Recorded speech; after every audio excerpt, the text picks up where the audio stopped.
আল্লাহর নামে শুরু করছি, যিনি পরম করুণাময় এবং অসীম দয়ালু। অতি প্রাচীন এক সময় ছিল যখন পৃথিবীর বুকে মানুষের তখনও কোনো পদচিহ্ন পড়েনি, বাতাসে মানুষের শ্বাস মেশেনি। সেই আদিম যুগে পৃথিবীতে বসবাস করত এক ভিন্ন জাতি। তারা সৃষ্টি হয়েছিল ধোঁয়াবিহীন আগুন থেকে, এক রহস্যময়, শক্তিশালী ও সুসংগঠিত সত্তা। গঠন ও বুদ্ধিতে তারা অনেকাংশে মানুষের মতো হলেও তাদের ক্ষমতা ছিল মানুষের কল্পনারও অতীত। আকাশে বিচরণ করা ছিল তাদের জন্য খুব স্বাভাবিক বিষয়। সেই সুদূর অতীতে পৃথিবীর শাসনভার ছিল তাদের হাতেই। এরপর এলো এক মহা গুরুত্বপূর্ণ পরিবর্তন। আল্লাহ তাআলা যখন নবী আদম আলাইহিস সালামকে পৃথিবীতে প্রেরণ করলেন, তখন পৃথিবীর কর্তৃত্বের ভার বদলে গেল। মানব জাতিকে করা হলো পৃথিবীর উত্তরাধিকারী। কিন্তু ধোঁয়াবিহীন আগুনের সেই জাতি বিলীন হয়ে যায়নি, তারা রয়ে গেল অদৃশ্য আড়ালে, আমাদের সাথে, আমাদের চারপাশে। মানুষকে পৃথিবীর খেলাফত দেওয়ার পরও সেই অগ্নিজাত সত্তারা ছিল শক্তিশালী ও অনুসন্ধিৎস। তারা নতুন রাজ্যের সন্ধানে বেরিয়ে পড়ল। পর্বত পেরিয়ে মেঘ ভেদ করে তারার ঊর্ধ্বে নিম্নতম আসমান পর্যন্ত আরোহণ করার কৌশল তারা আয়ত্ত করল। সেখানে ফেরেশতাদের নিকটবর্তী হয়ে আল্লাহর পবিত্র ও অনুগত সৃষ্টির আশেপাশে ঘুরে বেরিয়ে তারা শোনার চেষ্টা করত ঐশ্বরিক ফরমানের প্রতিধ্বনি। ভবিষ্যতে পৃথিবীতে কি ঘটবে তার ক্ষুদ্র ঝলক তারা কখনো কখনো শুনতে পেত, কিন্তু সেই শোনা সত্য তারা বিশুদ্ধ রাখত না। সত্যের সাথে মিথ্যা মিশিয়ে বিকৃত করে তারা পৌঁছে দিত পৃথিবীর কিছু দুর্নীতিগ্রস্ত মানুষদের কাছে, জ্যোতিষী, ভবিষ্যৎ বক্তা ও প্রতারকদের কাছে। এভাবেই চলছিল মহাবিশ্বের এক প্রাচীন নিয়ম। এই অদৃশ্য অগ্নিজাত সত্তারাই পরিচিত হলো জিন নামে। তারপর কেটে গেল হাজার হাজার বছর। মানব ইতিহাসের এক গুরুত্বপূর্ণ সন্ধিক্ষণে প্রায় ১৫০০ বছর আগে আল্লাহ তাআলা পাঠালেন তার সর্বপ্রিয় ও সর্বশেষ রাসূল। মক্কার নির্জন এক গুহায় মহান ফেরেশতা জিবরাইল আলাইহিস সালাম উচ্চারণ করলেন সেই ঐতিহাসিক আহ্বান, ইকরা। প্রথম ওয়াহী নাজিলের সাথে সাথেই মুহাম্মদ সাল্লাল্লাহু আলাইহি ওয়াসাল্লাম লাভ করলেন নবুয়াত। আর সেই মুহূর্তেই বদলে গেল শুধু পৃথিবী নয়, পুরো মহাবিশ্বের শৃঙ্খলা। অদৃশ্য জগতে ছড়িয়ে পড়ল আতঙ্ক, অস্থিরতা ও বিভ্রান্তি। যে জিনরা যুগের পর যুগ আকাশে উঠে খবর শোনার অভ্যাসে অভ্যস্ত ছিল, তারা আবার চেষ্টা করলো সেই পুরনো পথে হাঁটতে। কিন্তু তারা দেখলো আকাশ আর আগের মতো নেই। যে আকাশ একসময় উন্মুক্ত ছিল, এখন তা সুরক্ষিত, রক্ষিত। যেই তারা উপরে উঠতে চায়, অমনি তাদের পেছনে ধেয়ে আসে জ্বলন্ত আগুনের পিণ্ড, অপরিহার্য, নির্ভুল, ধ্বংসাত্মক। ফেরেশতারা এখন পাহারায়। যেখানে আগে ছিল শূন্যতা, পরিচিত পথগুলো বন্ধ, আকাশ জুড়ে এখন প্রহরা। প্রথমবারের মতো যারা কান পাততে গিয়েছিল তারা আর ফিসফিস শোনেনি। তারা সম্মুখীন হয়েছিল আগুনের জ্বলন্ত ক্ষেপণাস্ত্র ছুটে চলেছে অদৃশ্য আকাশ জুড়ে, তীক্ষ্ণ, নিরলস, অবশ্যম্ভাবী। যে জিন আসমানের দিকে আরোহণের চেষ্টা করত, তাকেই ধাওয়া করে ধ্বংস করে দেওয়া হতো। কোরআন এই জ্বলন্ত প্রক্ষেপণগুলোর নাম দিয়েছে শিহাব, অগ্নিময় ক্ষেপণাস্ত্র। এই দৃশ্য জিনদের স্তব্ধ করে দিয়েছিল। এমন ঘটনা আগে কখনো ঘটেনি। এত ব্যাপক ভাবে, এত সম্পূর্ণ রূপে, এত চূড়ান্ত সিদ্ধান্তের সাথে। মনে হচ্ছিল আসমান নিজেই নিজেকে সুরক্ষিত করে নিয়েছে। ভীত ও বিভ্রান্ত জিনরা একত্র হয়ে পরামর্শ করলো। অবশেষে তারা একটি সিদ্ধান্তে পৌঁছালো। পৃথিবীতে নিশ্চয়ই নতুন ও তাৎপর্যপূর্ণ কিছু ঘটেছে, যার ফলেই এই মহাজাগতিক প্রতিরক্ষা ব্যবস্থা সক্রিয় হয়েছে। সেই রহস্য উদ্ঘাটনের জন্য তারা পৃথিবীর পূর্ব থেকে পশ্চিম পর্যন্ত ছড়িয়ে পড়ল। কোরআন আমাদের জানায়, জিনকে সৃষ্টি করা হয়েছিল ধোঁয়াবিহীন আগুন থেকে। এই আগুনের প্রকৃতি নিয়ে এখানে বিস্তারিত আলোচনায় যাচ্ছি না, কারণ তা আমার জিন সংক্রান্ত ধারাবাহিক আলোচনায় ইতিমধ্যেই ব্যাখ্যা করা হয়েছে। তবে আধুনিক জ্ঞানের আলোকে একে কেবলমাত্র প্লাজমার সাথে তুলনা করা যেতে পারে, যা কঠিন, তরল ও গ্যাসের বাইরে এক ধরনের ভিন্ন পদার্থের অবস্থা। জিন মানবজাতির সাথেই একই বাস্তবতায় সহাবস্থান করে, অথচ তারা অদৃশ্য। অসংখ্য বর্ণনা থেকে জানা যায় তারা মানুষের বসবাসের স্থানেই বসবাস করতে পারে, আমাদের সাথে এক ভৌত পরিবেশ ভাগ করে নিতে পারে। তবু আমাদের চোখে তারা ধরা পড়ে না। আল্লাহ তাআলা কোরআনে বলেছেন, শয়তান ও তার অনুসারীরা আমাদের এমন জায়গা থেকে দেখে যেখান থেকে আমরা তাদের দেখতে পাই না। এটি আমাদের এবং তাদের জগতের মধ্যে অনুভূতির এক মৌলিক অসামঞ্জস্যের দিকে ইঙ্গিত করে। এই বাস্তবতা ইঙ্গিত দেয় যে জিন এমন এক ভিন্ন স্তর বা মাত্রায় কাজ করে যা আমাদের জগতের সাথে ওভারল্যাপ করলেও মানব ইন্দ্রিয়ের কাছে অপ্রাপ্য। তবুও তারা ফেরেশতাদেরও দেখতে পায় না, যা থেকে বোঝা যায় তাদের অবস্থান মানব জগৎ ও ফেরেশতাদের রাজ্যের মধ্যবর্তী এক স্তরে। প্রাথমিক ইসলামিক বর্ণনাগুলো জানায় আদম আলাইহিস সালাম সৃষ্টির বহু আগেই জিনরা পৃথিবীতে বসবাস করত। ইবনে আব্বাস রাদিয়াল্লাহু তাআলা আনহু বলেন, এই পৃথিবীর প্রথম বাসিন্দাই ছিল জিন। তারা সমাজ গড়ে তুলেছিল, সংখ্যায় বৃদ্ধি পেয়েছিল এবং পৃথিবীর উপর কর্তৃত্ব প্রতিষ্ঠা করেছিল। মানুষের মতো তাদেরও ছিল স্বাধীন ইচ্ছা। তারা চাইলে আনুগত্য করতে পারত, চাইলে বিদ্রোহ করতে পারত, বিশ্বাস করতে পারত অথবা অস্বীকার করতে পারত, নির্মাণ করতে পারত কিংবা ধ্বংস ডেকে আনতে পারত, এবং তারা এসবই করেছিল। তাবারি সহ অন্যান্য প্রাচীন ঐতিহাসিকদের সংরক্ষিত বর্ণনা অনুযায়ী একসময় জিনরা পৃথিবীতে ব্যাপক দুর্নীতি ছড়িয়ে দেয়। সহিংসতা হয়ে ওঠে নিত্যদিনের ঘটনা। রক্তপাত শুরু হয়। তাদের সমাজে আইন ও শৃঙ্খলা ভেঙে পড়ে। সেই সময়ই ইবলিশ আসমানে ফেরেশতাদের মাঝে অবস্থান করছিল, এক ভিন্ন পর্যায়ে, এক ভিন্ন পরীক্ষার দ্বার প্রান্তে। যখনই ওয়াহি নাজিল হতো তখন ফেরেশতারা এক অদ্ভুত শব্দ শুনতেন। সেই শব্দ শোনা মাত্রই ফেরেশতারা সিজদায় লুটিয়ে পড়তেন এবং ওয়াহি সম্পূর্ণ না হওয়া পর্যন্ত মাথা তুলতেন না। আসমান জুড়ে নেমে আসতো এক গভীর নীরবতা, এক পবিত্র ভয় ও শ্রদ্ধার পরিবেশ। ওয়াহি নাজিল শেষ হলে ফেরেশতারা পরস্পরকে জিজ্ঞেস করতেন, তোমাদের রব কি বলেছেন? যদি ওয়াহি আসমানের কোনো বিষয় সম্পর্কে হতো তবে তারা বলতেন, তিনি সত্য বলেছেন, তিনি মহিমান্বিত, তিনি সুমহান। আর যদি তা পৃথিবীর কোনো বিষয় হতো, অদৃশ্য কোনো ঘটনা, মৃত্যু কিংবা পার্থিব কোনো বিষয়, তাহলে ফেরেশতারা নিজেদের মধ্যে আলোচনা করতেন এবং বলতেন, এমনটাই ঘটবে। এই কথাগুলো শয়তানরা আড়ি পেতে শুনতো। এরপর তারা সেই কথার সাথে মিথ্যা মিশিয়ে মানব জাতির মধ্যে তাদের মিত্রদের কাছে পৌঁছে দিত। কিন্তু এক রাতে হঠাৎ করে সবকিছু বদলে গেল। যে জিনরা আসমানের দিকে উড়ে আড়ি পাতার চেষ্টা করত, তাদের উপর নিক্ষেপ করা হতে লাগলো জ্বলন্ত অগ্নিশিখা। আকাশ যেন এক আগুনে ফেটে পড়ল। জিনরা হতবাক হয়ে গেল। এমন ঘটনা তারা আগে কখনো দেখেনি। আতঙ্কিত হয়ে তারা ফিরে গেল ইবলিশের সাম্রাজ্যে। তাদের লোকেরা বিস্মিত হয়ে জিজ্ঞেস করলো, তোমাদের কি হয়েছে? তারা উত্তর দিল, আমাদের আর আসমানের খবরের মধ্যে এক শক্ত বাধা স্থাপন করা হয়েছে। আমাদের দিকে ছুটে আসছে জ্বলন্ত অগ্নিশিখা। তারা আরো বলল, আমরা জানি না পৃথিবীর অধিবাসীদের জন্য কোনো অমঙ্গল নির্ধারিত হয়েছে নাকি তাদের রব তাদের জন্য কল্যাণের ইচ্ছা করেছেন। একথা শুনে ইবলিশ বলল, নিশ্চয়ই নতুন কিছু ঘটেছে। এরপর সে তার অনুসারীদের নির্দেশ দিল পৃথিবীর পূর্ব ও পশ্চিমে ছড়িয়ে পড়তে এবং খুঁজে বের করতে ঠিক কি বিষয়টি তাদের ও আসমানের খবরের মধ্যে প্রতিবন্ধক হয়ে দাঁড়িয়েছে। তাই শয়তানরা অনুসন্ধানে পূর্ব ও পশ্চিমে ছড়িয়ে পড়ল। তাদের মধ্য থেকে একদল তামার দিকে গিয়েছিল। ফেরার পথে তারা অতিক্রম করছিল নবী মুহাম্মদ সাল্লাল্লাহু আলাইহি ওয়াসাল্লামের পাশ দিয়ে। সেই সময় নবী সাল্লাল্লাহু আলাইহি ওয়াসাল্লাম সাহাবীদের নিয়ে এক বাগানে ফজরের নামাজ আদায় করছিলেন, উকাস বাজারে যাওয়ার উদ্দেশ্যে। হঠাৎ করে কোরআনের ধ্বনি তাদের কানে পৌঁছালো। তারা থমকে দাঁড়ালো, গভীর মনোযোগ দিয়ে শুনতে লাগলো। শব্দগুলো ছিল ভিন্ন, গভীর এবং হৃদয় কাঁপানো। তখন তারা একে অপরকে বলল, এটাই সেই বিষয় যা তোমাদের ও আসমানের খবরের মাঝে প্রতিবন্ধক হয়ে দাঁড়িয়েছে। নিজেদের কওমের কাছে ফিরে গিয়ে তারা ঘোষণা করলো, হে আমাদের লোকেরা, আমরা এক আশ্চর্যজনক কোরআন শুনেছি। এটি সঠিক পথের দিশা দেয়। আমরা এতে ঈমান এনেছি।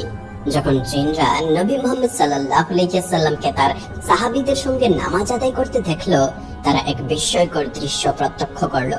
তারা দেখলো নবী সাল্লাল্লাহু আলাইহি ওয়াসাল্লাম যখন রুকু করেন, সাহাবীরাও সঙ্গে সঙ্গে রুকুতে নেমে যান। তিনি যখন সিজদায় যান, তারাও নিঃশব্দে সিজদায় লুটিয়ে পড়েন। কোনো দ্বিধা নেই, কোনো বিচ্যুতি নেই, শুধু সম্পূর্ণ আনুগত্য ও গভীর একাগ্রতা। এই দৃশ্য জিনদের অভিভূত করে দিল।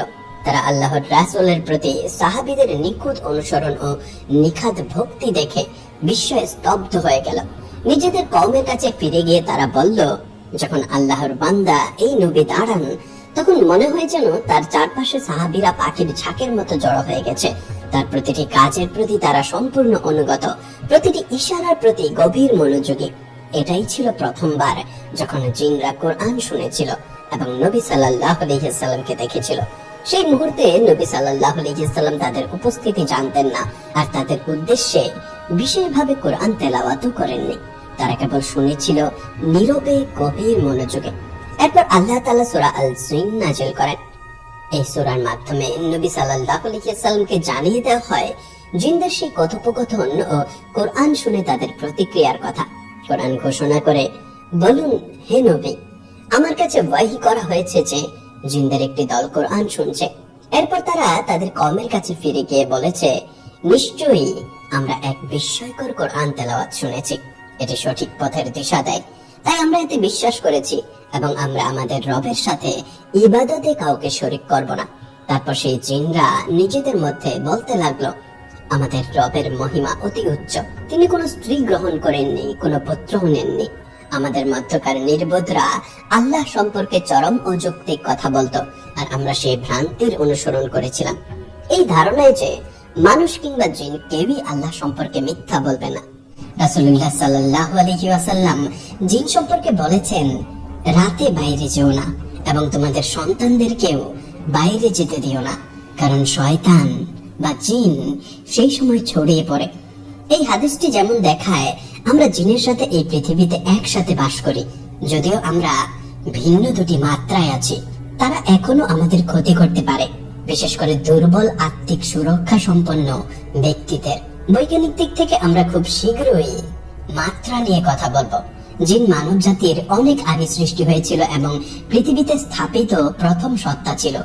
বর্ণনা অনুযায়ী জিন প্রায় 2000 বছর ধরে পৃথিবী শাসন করেছিল। এই সময়ে তারা জাতি গঠন করেছিল এবং সংখ্যায় বৃদ্ধি পেয়েছিল, কিন্তু সময়ের সাথে সাথে তারা রক্তপাত শুরু করে এবং দুর্নীতি ছড়িয়ে দেয়।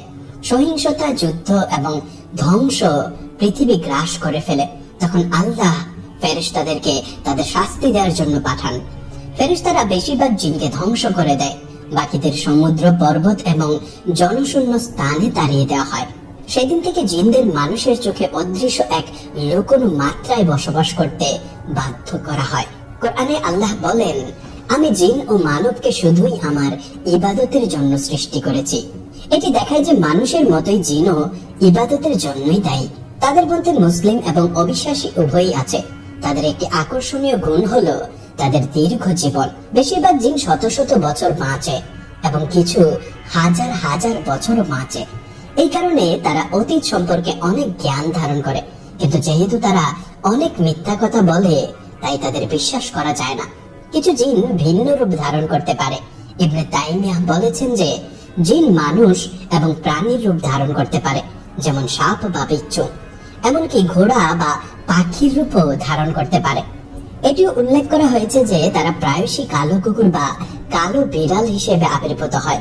কালোকে গুরুত্বপূর্ণ বলা হয় কারণ এটি শয়তানের ক্ষমতা এবং তীব্রতাকে প্রতিফলিত করে, এবং এটি তাপ ও আগ্রাসনের সাথে যুক্ত। মানুষের মতো তাদেরও পুরুষ ও মহিলা আছে। তারা বিয়ে করে এবং পরিবার গঠন করে। তারা মানুষের চেয়ে দ্রুত চলে, যদিও তারা মানুষের মতো একই স্থানে থাকতে পারে। তারা পরিত্যক্ত স্থান পছন্দ করে। কিছু অন্ধকারে থাকে, কিছু টয়লেটে, কিছু আগুনে এবং কিছু পানিতে। তাদের খাবার হলো হাড় এবং পশুর মল। যেমন মানুষ মাটি থেকে সৃষ্ট কিন্তু মাটির মতো দেখায় না, তেমনি জিন আগুন থেকে সৃষ্ট কিন্তু আগুনের মতো দেখায় না। তাদের সবাই তাদের দুনিয়া থেকে আমাদের দুনিয়ায় আসতে পারে না, তবে কিছু প্রকার পারে। কিছু জিনিস এক স্থান থেকে অন্য স্থানে পরিবহন করতে পারে। কিছু জিনিস অল্প সময়ের জন্য অদৃশ্য করে দিতে পারে। কোন জিনিস রাখার সময় বিসমিল্লাহ বলার পরামর্শ দেওয়া হয়, কারণ আল্লাহর নাম একটি সিলের মতো। যখন জিন এই সিল দেখে, তখন তারা জিনিসটি নিতে পারে না। কিছু জিন মানুষের মধ্যে অসুস্থতা সৃষ্টি করে, কিছু ভয় এবং আতঙ্ক সৃষ্টি করে, এবং কিছু মানুষের মধ্যে কামুকতা এবং পশুর আকাঙ্ক্ষা বাড়ায়। সংক্ষেপে জিনের কেবল একটি প্রকার নয়, বরং বিভিন্ন গোত্র এবং দল রয়েছে। ইমাম কুতুবী এবং অন্যান্য আলেমগণ তাদের 5টি ভাগে ভাগ করেছেন। মারিদ, এরা হলো একগুঁয়ে এবং শক্তিশালী এবং বিদ্রোহী জিন। এই নামের অর্থ হলো বিশাল জিন। বলা হয় তারা পানি ও সমুদ্রের সাথে যুক্ত এবং প্রায়শই জাদু ও মানুষের মধ্যে শক্তিশালী প্রভাবের সাথে সম্পর্কিত। তাদের নিয়ন্ত্রণ করা সবচেয়ে কঠিন জিন হিসেবে পরিচিত। ইফরিত সবচেয়ে শক্তিশালী, বিপজ্জনক এবং ধ্বংসাত্মক প্রকার। এমনকি কোরআনেও তাদের উল্লেখ করা হয়েছে। আর জিনদের মধ্যে এক ইফরিত বলল, আপনি আপনার স্থান থেকে ওঠার আগেই আমি তা আপনার কাছে নিয়ে আসব। অর্থাৎ তারা বিশাল শক্তি নিয়ে সৃষ্ট এবং চোখের পলকে বিশাল দূরত্ব অতিক্রম করতে পারে। তারা সাধারণত জাদু এবং তাদের ক্ষমতার মাধ্যমে মানুষের ক্ষতি করে, হৃদয়কে চেপে ধরে, বাড়িতে ভয়ঙ্কর শব্দ করে এবং একজন ব্যক্তিকে পাগল পর্যন্ত করে দিতে পারে। সুরক্ষার জন্য ঘন ঘন আয়াতুল কুরসি পাঠ করা উচিত। সালাত কখনোই না ছাড়া এবং রাতে সর্বদা আল্লাহর কাছে আশ্রয় চাওয়া প্রয়োজন। ইফরিত এমন জায়গার কাছে আসতে পারে না যেখানে জিকির করা হয় এবং যেখানে কোরআন পাঠ করা হয়। যারা নিয়মিত নামাজ পড়ে তাদের সুরক্ষার প্রাচীর তারা অতিক্রম করতে পারে না। শয়াতিন, এরা হলো সেই জিন যারা মানুষকে বিভ্রান্ত করে এবং তাদের মন্দ কাজের দিকে ডাকে। তারা জিনের মধ্যে সবচেয়ে দুষ্ট এবং সবচেয়ে বুদ্ধিমান দল। তাদের একটি লক্ষ্য, মানুষকে সঠিক পথ থেকে বিচ্যুত করা। তারা ফিসফিস করে হৃদয়কে বিভ্রান্ত করে এবং পাপকে আকর্ষণীয় করে দেখায়। তারা যুবক, মহিলা এবং দুর্বল হৃদয়ের লোকদের সহজেই প্রভাবিত করে। তারা মানুষের আকাঙ্ক্ষা বাড়ায়, পাপের জন্য অজুহাত তৈরি করে এবং মিথ্যা ধারণা সৃষ্টি করে। এমন জিনের সাথে তর্ক করে জেতা মানুষের জন্য খুব কঠিন। একবার কেউ এমন জিনের কথা শুনতে শুরু করলে এটি তাকে অবিশ্বাস পর্যন্ত নিয়ে যেতে পারে। প্রতিটি পাপের পর তারা এটিকে ছোট এবং গুরুত্বহীন দেখানোর চেষ্টা করে। তারা তওবা ও ইস্তেগফার বিলম্বিত করে এবং মানুষকে আরাম ও বিলাসে আসক্ত করে তোলে। প্রতিটি মানুষের সাথেই এমন একজন শয়তান জিন থাকে, সারা দিন কাছে থাকার চেষ্টা করে। নির্দিষ্ট সময়ে তারা যাদের সাথে সংযুক্ত থাকে তাদের সম্পর্কে বড় শয়তানদের কাছে খবর দেয়। এই শয়তানি জিনদের থেকে রক্ষা পাওয়ার জন্য সর্বদা বিসমিল্লাহ দিয়ে শুরু করতে হবে। দোয়া ও জিকিরের মাধ্যমে হৃদয়কে সদা সজীব রাখতে হবে এবং আল্লাহর কাছে আশ্রয় চাইতে হবে। গুল, এই জিনগুলি জনশূন্য স্থানে এবং অন্ধকার বনে আবির্ভূত হয়। তারা রাস্তা আটকে দেয়, বিভিন্ন রূপ ধারণ করে এবং মানুষকে পথ ভুলায়। কখনো কখনো তারা ভ্রমণকারীদের বিরক্ত করে, প্রায়শই একটি প্রাণীর রূপে এবং কখনো কখনো একজন সুন্দরী মহিলার রূপে। বলা হয় তারা একা ভ্রমণকারীদের সাথে নিজেদের সংযুক্ত করে। তারা বিপজ্জনক। তাদের মধ্যে কিছু কবরস্থানে বাস করে এবং এমনকি মানুষের মাংস খায়। রাতে একা ভ্রমণ করা বা অন্ধকার হওয়ার পর জনশূন্য স্থানে যাওয়া উচিত নয়। যদি কোনো উপায় না থাকে তবে সেই পথে যাওয়ার সময় ঘন ঘন বিসমিল্লাহ বলা উচিত এবং সূরা ফালাক, সূরা নাস, সূরা ইখলাস এবং সূরা ফাতিহার মতো শক্তিশালী সূরাগুলি পাঠ করা উচিত। হাদিসে এগুলো 7 বার পড়ার পরামর্শ দেওয়া হয়েছে। হিন, এরা হলো ছোট এবং দুর্বল জিন, তবে প্রায়শই বাড়িতে আবির্ভূত হয়। তারা সাধারণত শিশুদের কাছে আসে। তারা প্রাণীর রূপ ধারণ করতে পারে, ভয় সৃষ্টি করতে পারে, তবে সাধারণত বড় কোনো ক্ষতি করতে পারে না। কখনো কখনো তারা কোনো ব্যক্তির মধ্যে প্রবেশ করতে পারে, বিশেষ করে শিশু, যারা নামাজ পড়ে না, এমন যুবক এবং মাসিক চলাকালীন মহিলাদের মধ্যে। যদি এই ধরনের জিনের সন্দেহ হয় তবে ঘরে কোরআন পাঠ করা উচিত, অজু করে থাকা উচিত, অজু করে ঘুমানো উচিত এবং পূর্বে উল্লেখিত সুরক্ষার দোয়াগুলি পাঠ করা উচিত। সব জিনই শয়তান নয়, তাদের মধ্যে ছোট ছোট মুসলিম সম্প্রদায় রয়েছে এবং বলা হয় যে কিছু খ্রিস্টান এবং ইহুদি ধর্মের মতো অন্যান্য ধর্মের অন্তর্ভুক্ত। ইবলিশকে অনুসরণকারী ইফরিতদের তুলনায় তাদের সংখ্যা খুব কম। তাবরানীতে বর্ণিত একটি হাদিসে নবী সাল্লাল্লাহু আলাইহি ওয়াসাল্লাম জিনকে 3টি দলে ভাগ করেছেন।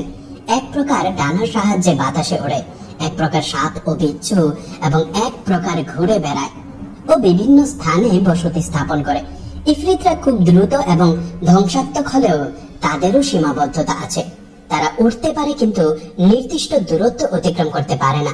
যখন তারা আল্লাহর নির্ধারিত নিয়মের বিরুদ্ধে যাওয়ার চেষ্টা করে তখন তারা পুড়ে যায় এবং ধ্বংস হয়ে যায়। অতীতে জিনরা সর্বনিম্ন আকাশে যেত এবং স্বর্গীয় কথা শুনত। ভবিষ্যৎ সম্পর্কে তথ্য চুরি করার চেষ্টা করত। কিন্তু নবীর মিশনের পর স্বর্গীয় প্রহরীদের সংখ্যা বেড়ে যায় এবং তখন তারা অবরুদ্ধ হয়ে পড়ে। কোরআনে সূরা আল জিন বলছে, আমরা আকাশের দিকে পৌঁছানোর চেষ্টা করছিলাম, কিন্তু আমরা এটিকে শক্তিশালী প্রহরী ও জ্বলন্ত শিখায় পূর্ণ পেয়েছি। আগে আমরা বসে শুনতাম, কিন্তু এখন যে শুনতে চায় সে তার জন্য একটি জ্বলন্ত শিখা অপেক্ষা করতে দেখে। ইবনে আব্বাস রাদিয়াল্লাহু তাআলা আনহু বলেছেন, জিনরা ওহী শোনার জন্য আকাশে উঠত। যখন তারা একটি শব্দ শুনত তখন তারা এর সাথে আরো অনেক কিছু যোগ করত এবং তারা যা বলতো তার বেশিরভাগই মিথ্যা ছিল। যখন রাসূলুল্লাহ সাল্লাল্লাহু আলাইহি ওয়াসাল্লামকে পাঠানো হয়েছিল তখন তাদের আকাশ থেকে অবরুদ্ধ করা হয়েছিল। তারা ইবলিসকে এই খবর দেয়। এর আগে আগুনের গোলা তাদের বিরুদ্ধে ব্যবহার করা হতো না। ইবলিস বলতো, পৃথিবীতে অবশ্যই একটি গুরুত্বপূর্ণ ঘটনা ঘটেছে। সে তার সৈন্যদের পাঠালো। তারা রাসূলুল্লাহ সাল্লাল্লাহু আলাইহি ওয়াসাল্লামকে দুই পাহাড়ের মাঝে নামাজ পড়তে দেখলো। তারা ফিরে এসে একথা ইবলিসকে বলল। সে বলল, পৃথিবীতে এই মহান ঘটনাই ঘটেছে। তাহলে কিভাবে জিনরা মহাজাগতিক স্থানে উড়ে যায় এবং কিভাবে তারা এত দ্রুত বিশাল দূরত্ব অতিক্রম করতে পারে? এই প্রশ্নের উত্তর দেওয়ার আগে আমি আপনাকে সুলাইমান আলাইহিস সালাম এর গল্প থেকে একটি খুব আকর্ষণীয় গল্প বলবো। বিলকিসের সিংহাসন আনার দাবি যখন একজন জিন করেছিল, সেই ঘটনা সূরা আন-নামলে উল্লেখ করা হয়েছে।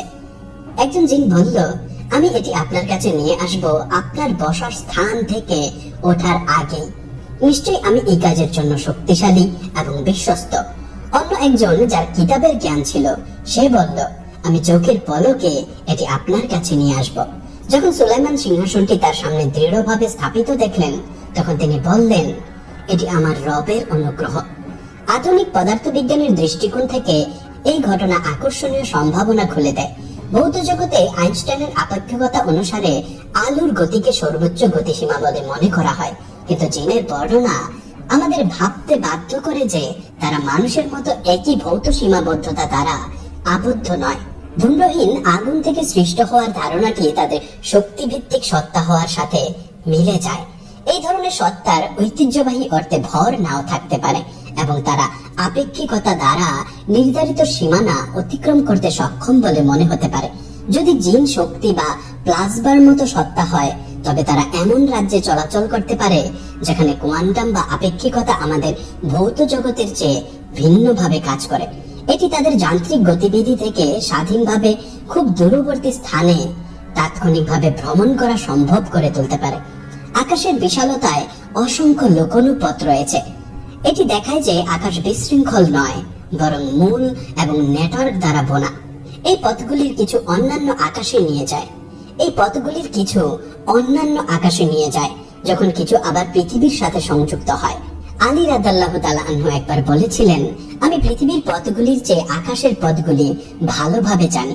আমি এখানে এটি উল্লেখ করছি কারণ এটি এই ধারণা উত্থাপন করে যে জিন, যারা মানুষের অনেক আগে পৃথিবীতে বাস করত, এই স্বর্গীয় পথগুলি সম্পর্কে তারা জ্ঞান রাখতে পারে। তাদের দীর্ঘ জীবনকাল এবং অপার্থিব প্রকৃতি তাদের অবিশ্বাস্য গতিতে আকাশগুলির মধ্যে ভ্রমণ করতে এই পথগুলি ব্যবহার করতে দিতে পারে। এই মুহূর্তে কোরআনের বর্ণনা এবং আধুনিক বৈজ্ঞানিক উভয় উপমাই আকর্ষণীয় ধারণা নিয়ে আসে। জিনের শক্তি সদৃশ প্রকৃতি তাদের পরিচিত ভৌত নিয়মাবলীর সাথে আবদ্ধ না হয়ে চলাচল করতে দিতে পারে। এটি চোখের পলকে সিংহাসন আনার মতো গল্পগুলি আরো যুক্তিসঙ্গত কাঠামোতে বুঝতে সাহায্য করে। নবী মুহাম্মদ সাল্লাল্লাহু আলাইহি ওয়াসাল্লাম শুধু মানুষের জন্যই নয়, জিনদের জন্য প্রেরিত হয়েছিলেন। যেমন ইবনে তাইমিয়া রাহিমাহুল্লাহ জোর দিয়েছিলেন, এই সত্য সাহাবীগণ এবং তাদের পথ অনুসরণকারীগণ গ্রহণ করেছিলেন। কোরআনও মানুষ ও জিন উভয়কে চ্যালেঞ্জ করে এই সার্বজনীনতা দেখায়। বলুন, যদি মানুষ ও জিন এই কোরআনের অনুরূপ কিছু তৈরি করার জন্য একত্রিত হয় তবে তারা এর অনুরূপ কিছু তৈরি করতে পারবে না, যদিও তারা একে অপরকে সমর্থন করে। আব্দুল্লাহ বিন মাসউদ একজন সাহাবী যিনি নবীকে জিনের সাথে দেখা করতে দেখেছিলেন, একটি খুব আকর্ষণীয় গল্প বলেছিলেন। একদিন নবী সাল্লাল্লাহু আলাইহি ওয়াসাল্লাম তার সাহাবীদের জিজ্ঞাসা করলেন, আল্লাহ আমাকে জিনের কাছে কোরআন তেলাওয়াত করার নির্দেশ দিয়েছেন, কে আমার সাথে যাবে? যারা তার সাথে ছিল তারা নীরব ছিল। তিনি দ্বিতীয়বার, তারপর তৃতীয়বার পুনরাবৃত্তি করলেন। আমি বললাম, হে আল্লাহর রাসূল, আমি আপনার সাথে যাব। তাই আমরা যাত্রা শুরু করলাম। আমরা আল হাকুন পর্যন্ত যাওয়ার জন্য ইবির কাছে পৌঁছালাম। নবী একটা রেখা টানলেন এবং আমাকে বললেন, এই রেখা অতিক্রম করে আর যাবে না। তিনি একটু এগিয়ে গেলেন, সেখানে কিছু প্রাণী তার চারপাশে জড়ো হলো, যেমন ছোট উটগুলি তাদের পা উপর থেকে নিচে পাথরের উপর রাখছিল।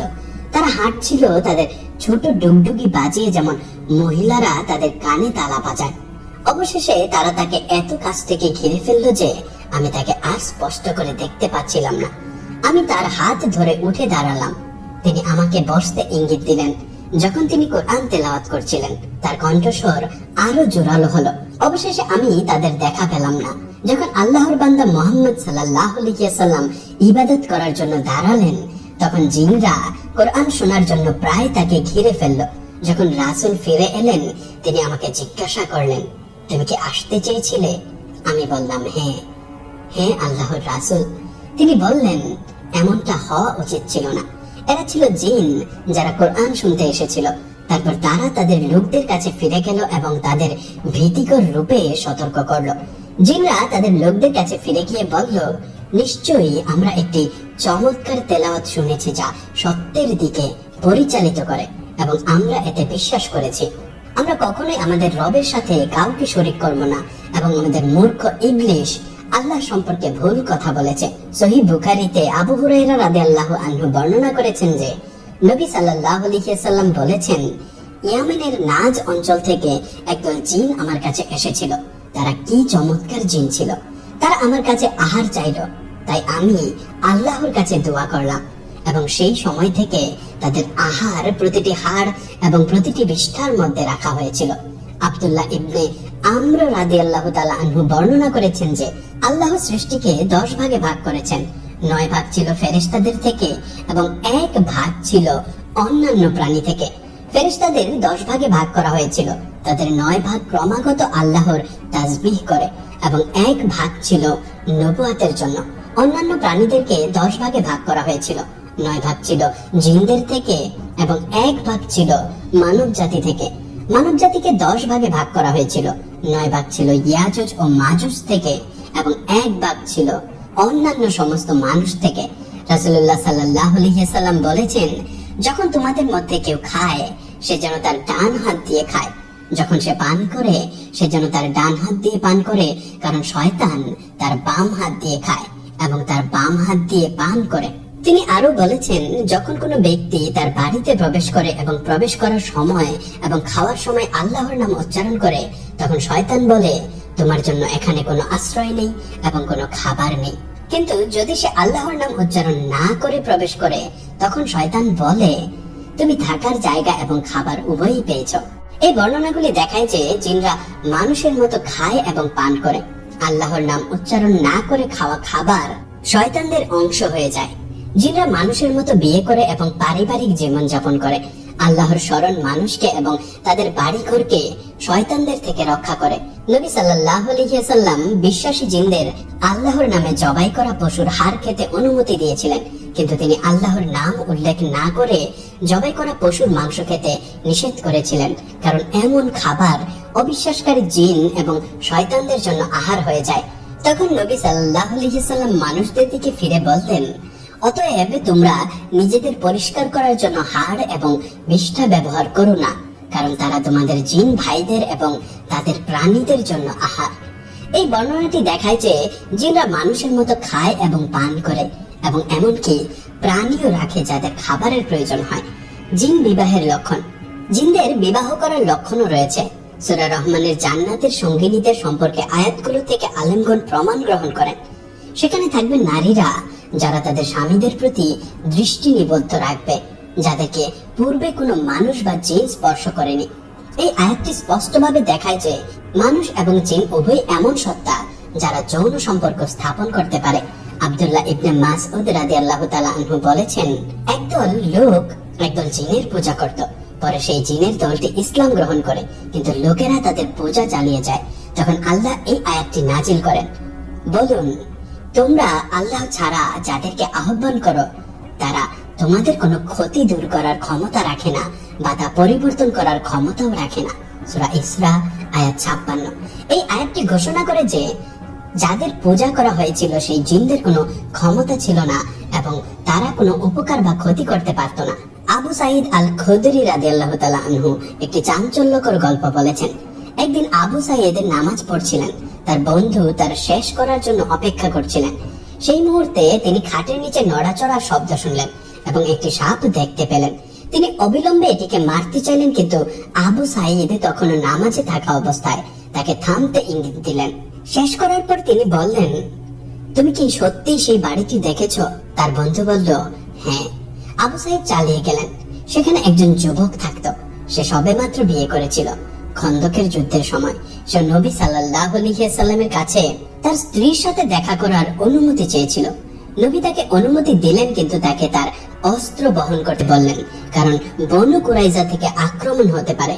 যখন যুবকটি বাড়ি ফিরল, তখন সে তার স্ত্রীকে দুটি দরজার মাঝে দাঁড়িয়ে থাকতে দেখল। সে এটিকে অনুপযুক্ত মনে করলো এবং রাগে তার স্ত্রীর দিকে বর্ষা তুলে ধরল। সে আতঙ্কিত হয়ে বলল, ভিতরে গিয়ে দেখো। সে প্রবেশ করলো এবং দেখলো একটি সাপ তার বিছানায় শুয়ে আছে। সে বর্ষা দিয়ে সাপটিকে আঘাত করলো। সেই মুহূর্তে সাপ এবং যুবক উভয়ই মারা গেল। যখন এটি নবী সাল্লাল্লাহু আলাইহি ওয়াসাল্লামকে জানানো হলো, তখন তিনি বললেন, মদিনায় এমন জিন আছে যারা ইসলাম গ্রহণ করেছে। তারা কখনো কখনো সাপের রূপ ধারণ করে। যদি তোমরা এমন কোন সাপ দেখতে পাও, তবে তাকে 3 বার সতর্ক করো। যদি সে না যায়, তবে তাকে হত্যা করো, কারণ সে শয়তান। এই বর্ণনাটি দেখায় যে জিন কখনো কখনো প্রাণীর রূপ ধারণ করে। এটি মুসলিম জিন এবং শয়তানদের মধ্যে পার্থক্য করার প্রয়োজনীয়তাও তুলে ধরে। কাতাদা রাহমাতুল্লাহি আলাইহি বর্ণনা করেছেন, এক রাতে খুব বৃষ্টি হচ্ছিল। আমি ভাবছিলাম, যদি আজ রাতে নবী সাল্লাল্লাহু আলাইহি ওয়াসাল্লামের সাথে এশার নামাজ পড়তে পারতাম, তবে এটি একটি মহা আশীর্বাদ হতো। তাই আমি মসজিদে গেলাম। যখন নবী নামাজ শেষ করে সালাম দিলেন, তখন তিনি আমাকে লক্ষ্য করলেন। তিনি কাছে এসে একটি খেজুর ডাল দিয়ে তৈরি লাঠি ধরেছিলেন।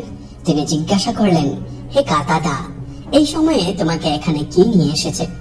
আমি বললাম, হে আল্লাহর রাসূল, আমি আপনার সাথে নামাজ পড়ার সম্মান চেয়েছিলাম। তারপর তিনি আমাকে সেই লাঠিটি দিলেন এবং বললেন, শয়তান তোমার পরিবারের কাছে গেছে। এই লাঠিটি নাও এবং শক্ত করে ধরো। যখন তুমি তোমার বাড়ির পেছনের অংশে পৌঁছাবে, তখন এটি দিয়ে আঘাত করবে। আমি মসজিদ থেকে বের হলাম এবং লাঠিটি একটি প্রদীপের মতো জ্বলজ্বল করছিল। আমার পথ আলোকিত করছিল। যখন আমি বাড়িতে পৌঁছালাম, তখন আমার পরিবারকে ঘুমন্ত দেখতে পেলাম। চারপাশে তাকিয়ে আমি একটি হেজহগের মতো একটি প্রাণী দেখতে পেলাম। আমি লাঠি দিয়ে আঘাত করতে লাগলাম যতক্ষণ না এটি পিছিয়ে গেল এবং অবশেষে পালিয়ে গেল। অনুরূপ ঘটনার অন্যান্য বিবরণও বর্ণনা করা হয়েছে। ইবনে আবির বাবা আমার বাবাকে বলেছিলেন যে তার একটি মাঠ ছিল যেখানে তিনি খেজুর শুকাতেন। একদিন তিনি লক্ষ্য করলেন যে খেজুর অনুপস্থিত, তাই তিনি পাহারা দেওয়ার সিদ্ধান্ত নিলেন। তখন একটি ছোট্ট শিশুর রূপে একটি সত্তা আবির্ভূত হলো। আমার বাবা তাকে সালাম দিলেন এবং সে সালাম ফিরিয়ে দিল।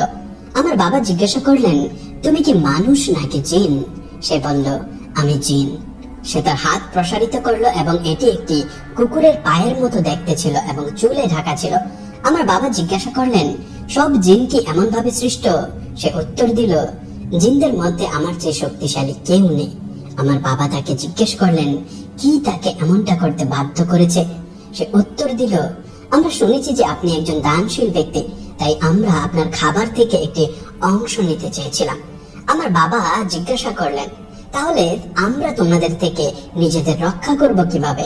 জিন উত্তর দিল, আয়াতুল কুরসি দিয়ে। পরের দিন সকালে আমার বাবা নবী সাল্লাল্লাহু আলাইহি ওয়াসাল্লামকে বিষয়টি জানালেন। রাসূলুল্লাহ সাল্লাল্লাহু আলাইহি ওয়াসাল্লাম বললেন, সেই দুষ্টটি সত্য কথাই বলেছে। আবু হুরায়রা রাদিয়াল্লাহু তাআলা আনহু আরো বলেছেন, আমি রমজানের যাকাত পাহারা দেওয়ার দায়িত্বে ছিলাম। এক ব্যক্তি এসে খাবার চুরি করলো। আমি তাকে ধরলাম, কিন্তু দয়া হলো এবং তাকে ছেড়ে দিলাম। এটি 3 বার ঘটলো। তৃতীয়বার আমি তাকে নবী সাল্লাল্লাহু আলাইহি ওয়াসাল্লামের কাছে নিয়ে যেতে চাইলাম। লোকটি বলল, আমাকে ছেড়ে দাও এবং আমি তোমাকে এমন কিছু কথা শিখাবো যা তোমার অনেক উপকার করবে। আমি জিজ্ঞাসা করলাম, সেগুলো কি? সে বলল, যখন তুমি বিছানায় যাবে, আয়াতুল কুরসি পাঠ করবে। যদি তুমি তা করো, তাহলে আল্লাহর পক্ষ থেকে একজন রক্ষক তোমার সাথে থাকবে এবং সকাল পর্যন্ত কোনো শয়তান তোমার কাছে আসবে না। পরের দিন সকালে আমি নবী সাল্লাল্লাহু আলাইহি ওয়াসাল্লামকে বললাম। তিনি বললেন, সে তোমাকে সত্য কথাই বলেছে, কিন্তু সে শয়তান। আব্দুল্লাহ বিন মাসউদ রাদিয়াল্লাহু তাআলা আনহু বর্ণনা করেছেন যে এক রাতে আমরা রাসূলুল্লাহ সাল্লাল্লাহু আলাইহি ওয়াসাল্লামের সাথে ছিলাম। তখন আমরা তাকে হারিয়ে ফেললাম। আমরা উপত্যকা এবং গিরিখাতে তাকে খুঁজলাম, কিন্তু তাকে খুঁজে পেলাম না। আমরা বললাম তাকে হত্যা করা হয়েছে বা নিয়ে যাওয়া হয়েছে। আমরা সবচেয়ে খারাপ রাত কাটিয়েছি। সকালে রাসূলুল্লাহ সাল্লাল্লাহু আলাইহি ওয়াসাল্লাম হেরা থেকে আবির্ভূত হলেন। আমরা বললাম, হে আল্লাহর রাসূল, আমরা আপনাকে হারিয়ে ফেলেছিলাম। আমরা খুঁজেছিলাম, কিন্তু আপনাকে খুঁজে পাইনি। আমরা সবচেয়ে খারাপ রাত কাটিয়েছি। রাসূলুল্লাহ সাল্লাল্লাহু আলাইহি ওয়াসাল্লাম বললেন, জিনদের মধ্য থেকে একজন আহ্বানকারী আমার কাছে এসেছিল, তাই আমি তাদের সাথে গিয়েছিলাম। আমি তাদের কাছে কোরআন তেলাওয়াত করেছিলাম। তারপর তিনি আমাদের নিয়ে গেলেন এবং তাদের পায়ের ছাপ এবং আগুনের চিহ্ন দেখালেন। কোরআনে আল্লাহ বলেন, এবং আমি সুলাইমানের অধীন করে দিয়েছিলাম জিনদেরকে, যারা তার সামনে তার রবের অনুমতিতে কাজ করত। তাদের মধ্যে যে আমার আদেশ থেকে মুখ ফিরিয়ে নিত, আমি তাকে জ্বলন্ত আগুনের শাস্তি ভোগ করাতাম। সূরা সাবা আয়াত 12 থেকে 13। এই আয়াতগুলো দেখায় যে জিনদের নির্মাণ শিল্প এবং কারুশিল্পে উন্নত দক্ষতা ছিল। রিপোর্ট করা হয়েছে যে রাসূলুল্লাহ সাল্লাল্লাহু আলাইহি ওয়াসাল্লামের কথা শুনতে আসা কিছু জিন দিয়ার বাকিরের কাছে মুসাইবিন থেকে এসেছিল। তারাও আল্লাহকে বিশ্বাস ও ইবাদতের জন্যই দায়ী। নবী সাল্লাল্লাহু আলাইহি ওয়াসাল্লাম বলেছেন, আল্লাহ আমাদের প্রত্যেকের জন্য একজন জিন সঙ্গী নিযুক্ত করেছেন। সাহাবীরা জিজ্ঞাসা করলেন, এমনকি আপনার জন্য হে রাসূল? তিনি উত্তর দিলেন, হ্যাঁ, এমনকি আমার জন্য। কিন্তু আল্লাহ আমাকে তার বিরুদ্ধে সাহায্য করেছেন, তাই সে মুসলিম হয়ে গেছে। এখন সে আমাকে কেবল ভালো কাজের আদেশ দেয়। হযরত আইয়ুব আল আনসারী রাদিয়াল্লাহু তাআলা আনহু এর একটি গোদাম ঘরের মতো জায়গা ছিল, যেখানে তিনি তার খেজুর সংরক্ষণ করতেন। হুল নামক এক প্রকার জিন সেখান থেকে খেজুর চুরি করতে আসতো। আবু আইয়ুব নবী সাল্লাল্লাহু আলাইহি ওয়াসাল্লামের কাছে অভিযোগ করলেন। নবী তাকে বললেন, যখন তুমি তাকে দেখবে তখন বলবে, আল্লাহর নামে আল্লাহর রাসূলের কাছে যাও। তাই আবু আইয়ুব জিনকে ধরলেন, কিন্তু যখন জিন শপথ করলো যে সে আর ফিরে আসবে না, তখন তিনি তাকে ছেড়ে দিলেন। আবু আইয়ুব তখন নবী সাল্লাল্লাহু আলাইহি ওয়াসাল্লামের কাছে গেলেন। তিনি জিজ্ঞাসা করলেন, তুমি যাকে ধরেছিলে তার সাথে কি করেছিলে? আবু আইয়ুব বললেন, সে শপথ করলো যে সে ফিরে আসবে না, তাই আমি তাকে ছেড়ে দিলাম। নবী বললেন, সে মিথ্যা বলেছে, সে ফিরে আসবে। সত্যি জিন দ্বিতীয়বার ফিরে এলো। আবু আইয়ুব তাকে আবার ধরলেন এবং আবারও জিন শপথ করলো যে সে ফিরে আসবে না, তাই আইয়ুব তাকে আবার ছেড়ে দিলেন। নবী সাল্লাল্লাহু আলাইহি ওয়াসাল্লাম তাকে বললেন, সে এবারও মিথ্যা বলেছে, সে ফিরে আসবে। তৃতীয়বার যখন জিন এলো, আবু আইয়ুব তাকে ধরলেন এবং বললেন, এবার আমি তোমাকে যেতে দেব না যতক্ষণ না আমি তোমাকে আল্লাহর রাসূলের কাছে নিয়ে যাই। জিন বলল, আমি তোমাকে কিছু বলি, যদি তোমার বাড়িতে আয়াতুল কুরসি পাঠ করো তবে কোনো শয়তান তোমার কাছে আসবে না। পরে আবু আইয়ুব একা নবী সাল্লাল্লাহু আলাইহি ওয়াসাল্লামের কাছে গেলেন। নবী জিজ্ঞাসা করলেন, হে আইয়ুব, তুমি যাকে ধরেছিলে তার সাথে কি করেছিলে? আবু আইয়ুব তাকে গল্পটি আবার বললেন। নবী সাল্লাল্লাহু আলাইহি ওয়াসাল্লাম বললেন, যদিও সে মিথ্যাবাদী, এবার সে সত্য কথা বলেছে। এক ব্যক্তি নবী সাল্লাল্লাহু আলাইহি ওয়াসাল্লামের কাছে অভিযোগ করে বললেন যে তার ভাই কষ্ট পাচ্ছে। নবী কারণ জিজ্ঞাসা করলেন। তাকে বলা হলো যে এটি জিনের আক্রমণের কারণে। নবী তখন সূরা আল বাকারার প্রথম 5টি আয়াত, সূরা ইখলাস এবং অন্যান্য আয়াত পাঠ করলেন। লোকটি তাৎক্ষণিকভাবে সুস্থ হয়ে গেল। খালিদ ইবনে ওয়ালিদ রাদিয়াল্লাহু তাআলা আনহু বললেন, আমি নবী সাল্লাল্লাহু আলাইহি ওয়াসাল্লামের কাছে এসে তাকে বললাম যে একজন জিন আমাকে কষ্ট দিচ্ছে। নবী আমাকে বললেন, আমি আল্লাহর নিখুঁত বাক্যগুলির কাছে আশ্রয় চাই সকল জিনদের অনিষ্ট থেকে, যা আমাকে স্পর্শ করে, ভালো বা মন্দ, পৃথিবীর সকল অনিষ্ট থেকে, যা পৃথিবী থেকে বের হয় এবং যা এর মধ্যে প্রবেশ করে, যা আকাশে ওঠে এবং সেখান থেকে নেমে আসে, যা আমার কাছে আসে তা ছাড়া যা ভালো। তারপর তিনি আমাকে ইয়া রহমান এর দোয়া পাঠ করতে বলেন।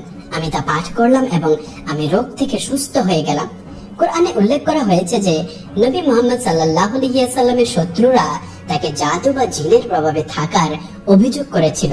সেই সংস্কৃতিতে শক্তিশালী শব্দ এবং আধ্যাত্মিক পাঠ প্রায়শই জিনের সাথে যুক্ত ছিল। কোরআন অনুসারে ইবলিস ইসলামের শয়তান, প্রকৃতপক্ষে একজন জিন ছিল, কিন্তু আয়াতে ইঙ্গিত দেওয়া হয়েছে যে সে ফেরেশতাদের মতো উচ্চ পদে ছিল, কিন্তু অন্যগুলিতে এটি স্পষ্ট করা হয়েছে যে সে একজন জিন ছিল। বর্ণনা অনুসারে ইবলিস একসময় জিন সেনাবাহিনীর কমান্ডার ছিল এবং আল্লাহর শত্রুদের বিরুদ্ধে আল্লাহর পক্ষে যুদ্ধ করত। কিন্তু যখন আল্লাহ আদমকে সৃষ্টি করলেন এবং ফেরেশতাদেরকে তাকে সেজদা করার নির্দেশ দিলেন, তখন ইবলিস অহংকারী হয়ে অস্বীকার করল। সেই অবাধ্যতার মুহূর্তটি ছিল যখন তাকে অভিশাপ দেওয়া হয়েছিল এবং সে শয়তান, দুষ্ট জিনদের নেতা হিসেবে পরিচিত হয়ে ওঠে।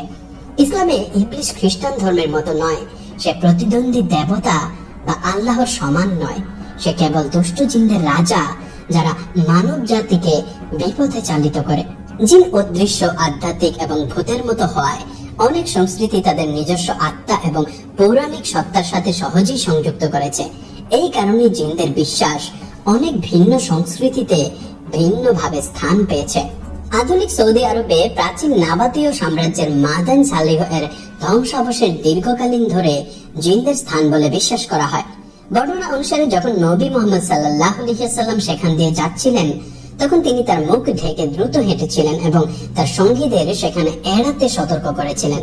আরেকটি বিখ্যাত গল্প হলো উবার শহর সম্পর্কে, যাকে ইরাম দাতু বা ইমাদ বা মরুভূমির অ্যাটলান্টিসও বলা হয়। এটি প্রাচীন আরবের একটি ধনী মহৎ শহর ছিল, কিন্তু বালির নিচে চাপা পড়েছিল। লরেন্স অফ অ্যারাবিয়ার মাধ্যমে একটি গল্প বিখ্যাত হয়েছিল। কিংবদন্তি অনুসারে উবারের ধ্বংসাবশেষ এবং ধন সম্পদ জিনদের দ্বারা সুরক্ষিত। জিনদের গল্প ছড়িয়ে পড়ার সাথে সাথে অন্যান্য সংস্কৃতির স্থানীয় আত্মা এবং দেবদেবী পৌরাণিক কাহিনীতে যুক্ত হয়। উদাহরণস্বরূপ মরক্কোতে একজন বিখ্যাত জিন হলেন আয়েশা কান্দিজা। দূর থেকে সে লম্বা কালো চুলের একজন সুন্দরী মহিলার মতো দেখায়, কিন্তু তার পা উটের মতো, গোল জিনদের মতো। সে পুরুষদের মরুভূমিতে প্রলুব্ধ করে এবং তাদেরকে হত্যা করে। জিনদের সম্পর্কে এরকম অসংখ্য গল্প রয়েছে। তারা মানুষকে আচ্ছন্ন করতে পারে বা তাদের নিয়ন্ত্রণ করতে পারে। তাদের বিতাড়িত করার বিভিন্ন পদ্ধতি বিদ্যমান এবং বিশেষ করে সুফি সাধক এবং রহস্যবাদীরা এতে বড় ভূমিকা পালন করেছেন। বলা হয় জিনেরা তাদের অনেক শহর এবং কেন্দ্র জলের উপর তৈরি করেছে, কিন্তু তাদের সমুদ্র এবং নদীর নিচেও শহর রয়েছে। তারা মরুভূমির জনশূন্য স্থান, পর্বত, উপত্যকা, গুহা এবং বনে বাস করে। কিছু জিন বাড়ির ছাদ এবং কক্ষগুলিতে বসে, অন্যরা কক্ষ বা করিডোরকে তাদের স্থায়ী আবাসস্থল বানায়। অনেক শয়তান বাথরুম, ড্রেন এবং পয়ঃনিষ্কাশন স্থানে বাস করে। জিনদের মধ্যে বিভিন্ন ধর্মের অনুসারীও রয়েছে, কিছু ইহুদি, কিছু খ্রিস্টান এবং কিছু মুসলিম। খ্রিস্টান জিনরা প্রায়শই গির্জা এবং খ্রিস্টান বাড়িতে থাকে। ইহুদি জিনরা সিনাগন ও ইহুদি বাড়িতে থাকে। একে অপরের উপর প্রভাব বিস্তার করে। মুসলিম জিনরা অবশ্য এমন বাড়ি খুঁজে বের করে যেখানে লোকেরা আন্তরিকভাবে আল্লাহর আনুগত্য করে। তারা এমন জায়গায় থাকে না যেখানে লোকেরা কেবল নামে মুসলিম। যদি তারা দেখে যে একটি বাড়ির মুসলিমরা আল্লাহর আদেশ অনুসরণ করে না, তবে তারা দুঃখের সাথে সেই বাড়ি ছেড়ে চলে যায় এবং এমন আরেকটি বাড়ি খুঁজে যেখানে লোকেরা সত্যিকারের আনুগত্য নিয়ে বাস করে। শয়তানরা খালি কূপগুলোতে বাস করতে ভালোবাসে। ময়লা এবং আবর্জনা তাদের আকর্ষণ করে। এই কারণেই যখন তারা আজানের শব্দ শোনে, তখন তারা জলের কাছাকাছি জায়গাগুলোর দিকে ছুটে যায়। তারা তাদের হাত দিয়ে কান ঢেকে রাখে বা কাপড় দিয়ে মাথা ঢেকে রাখে, কিছু নোংরা গর্তে লুকিয়ে থাকে। এই কারণে যখন আপনি অজু করার জন্য বাথরুমে প্রবেশ করেন, তখন প্রথমে আপনার বাম পা দিয়ে প্রবেশ করা উচিত এবং বলা উচিত, আমি নোংরা শয়তানদের অনিষ্ট থেকে আল্লাহর কাছে আশ্রয় চাই। পুরুষ এবং মহিলা উভয়ই। মহিলাদের মনে করিয়ে দেন যে আল্লাহর নাম উল্লেখ না করে এবং তার সুরক্ষা না চেয়ে টয়লেটের গর্তে ফুটন্ত জল ঢালবেন না, কারণ অভিশপ্ত শয়তানরাও কখনো কখনো জল থেকে মারা যেতে পারে এবং তখন তাদের পরিবারের উপর প্রতিশোধ নেবার চেষ্টা করে, বিশেষ করে যে মহিলাটি জল ঢেলেছিল। যদি জিনরা সম্পূর্ণরূপে নিজেদের প্রকাশ করতে পারত, তবে তারা মানুষের শরীরে প্রবেশ করত। মূর্তি জিনদের প্রিয় স্থানগুলির মধ্যে অন্যতম। বৈজ্ঞানিক দৃষ্টিকোণ থেকে এটি যৌক্তিক বলে মনে করা হয়। প্রতিটি বস্তু তার উপাদান এবং তাপমাত্রার উপর নির্ভর করে তড়িৎ চুম্বকীয় বিকিরণ নির্গত করে। পাথর, মার্বেল এবং ধাতুর মতো মূর্তিগুলিতে ব্যবহৃত উপকরণগুলির পারমাণবিক কাঠামো, পরিবেশগত শক্তি, আলো, শব্দ এবং তাপ নির্গত, প্রতিফলিত বা শোষিত হতে পারে। এই বিকিরণ মূর্তির জন্য একটি অনন্য ইএমএফ স্বাক্ষর তৈরি করে। জানা যায় যে জিনরা ধোঁয়াহীন আগুন থেকে সৃষ্টি হয়েছিল, এক প্রকার আলো বা শক্তি। এটি ইঙ্গিত করে যে তারা বস্তুর চেয়ে শক্তির সাথে বেশি সংযুক্ত হতে পারে। যেমন হাঙ্গরের বৈদ্যুতিক ক্ষেত্র শনাক্ত করার জন্য বিশেষ অঙ্গ থাকে, তেমনি জিনেদেরও ইএমএফ বা বিকিরণ অনুভব করার জন্য ক্ষমতা থাকতে পারে। অগ্নিময় শক্তি সত্তা হিসেবে তারা নির্দিষ্ট বিকিরণের সাথে অনুরণিত হতে পারে। এছাড়াও কিছু পোকামাকড় এবং প্রাণী কিলোমিটার দূর থেকে ফেরোমন নামক রাসায়নিক সংকেত শনাক্ত করতে পারে। এই সংকেতগুলি বিকিরণের মতো চোখে অদৃশ্য কিন্তু মিথস্ক্রিয়ার জন্য অপরিহার্য। মূর্তিগুলির প্রতি জিনদের আকর্ষণ একই উপায়ে বোঝা যেতে পারে। একটি মূর্তির অনন্য শক্তি প্রোফাইল জিনদের সংবেদনশীলতার সাথে মিলে যেতে পারে। যখন মূর্তির শক্তি স্বাক্ষর তাদের ধারণার সাথে অনুরণিত হয়, তখন এটি তাদের এটির দিকে টেনে আনে। নবী মুহাম্মদ সাল্লাল্লাহু আলাইহি ওয়াসাল্লাম বহুবার মূর্তি ধ্বংস করার আদেশ দিয়েছিলেন। মক্কা বিজয়ের সময় তিনি খালিদ ইবনে ওয়ালিদ রাদিয়াল্লাহু তাআলা আনহুকে নহলা নামক একটি স্থানে পাঠান, যেখানে উজ্জা দেবীর মূর্তি ছিল, যা কুরাইশ ও কিনানা গোত্র পূজা করত। খালিদ 30 জন অশ্বারোহী নিয়ে মূর্তিটি ধ্বংস করেন। যখন তিনি ফিরে এলেন, নবী সাল্লাল্লাহু আলাইহি ওয়াসাল্লাম তাকে জিজ্ঞাসা করলেন, তুমি কি সেখানে আর কিছু দেখেছিলে? খালিদ বললেন, না। নবী তাকে বললেন যে মূর্তিটি সত্যিই ধ্বংস হয়নি এবং তাকে ফিরে গিয়ে কাজটি শেষ করতে হবে। তাই খালিদ আবারও নকলাই গেলেন। এবার তিনি আরেকটি মূর্তি দেখলেন এবং তারপর একটি অদ্ভুত সত্তা আবির্ভূত হলো, একজন উস্কো খুস্কো নগ্ন হাবশী মহিলা। খালিদ তাকে তার তলোয়ার দিয়ে আঘাত করে দুটি ভাগে বিভক্ত করলেন। আলেম সাউর রহমান আল পুরীর মতে, যখন খালিদ নবী সাল্লাল্লাহু আলাইহি ওয়াসাল্লামকে এই সম্পর্কে জানালেন, তখন নবী সাল্লাল্লাহু আলাইহি ওয়াসাল্লাম বললেন যে মিশন সম্পন্ন হয়েছে এবং সেই কালো মহিলাটি ছিল আসল উজ্জা। ইবনে আব্বাস রাদিয়াল্লাহু তাআলা আনহু বলেছেন, উজ্জা ছিল একজন মহিলা শয়তান।